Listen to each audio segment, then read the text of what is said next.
They're sights that you don't usually see on the Australian roads. It's the beauty of riding in Cambodia. You get to see so many great and different and bizarre things on the road that you really shake your head in disbelief at how people actually manage to stay on the road.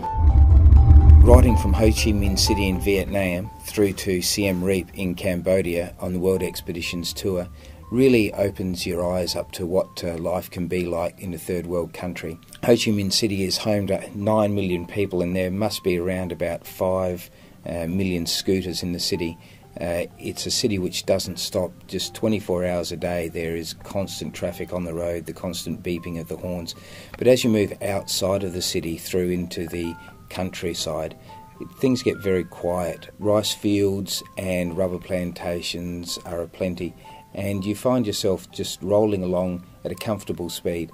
The roads are great to ride on. There's no off-riding or any technical bits, so people from all abilities can take this tour. The people of Cambodia are really welcoming. At any stage you can ride along and people rush out to the road and wave and say hello to you.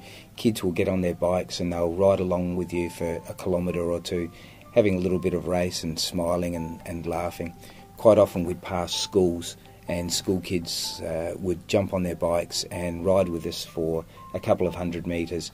Great big smiles on their face, and it was just a delight to have these kids riding with you for a little while.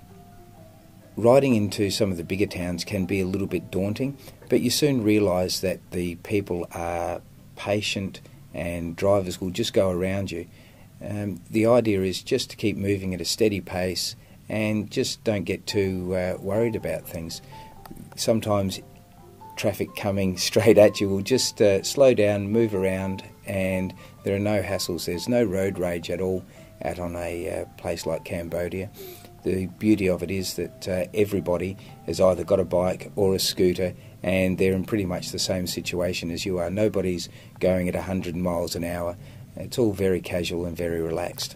As you head west into Cambodia, you start hitting some of the major temple complexes.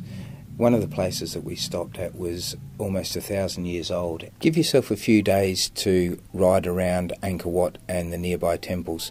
It's a great way to experience the Khmer architecture. We found that one morning going on a tuk-tuk ride around the whole complex gives you an idea of where things are, and later that day or the next day you can get on your bike and you can ride at your leisure around and stopping off at the ones which you'd like to see. Riding through Cambodia in November is an ideal time to ride.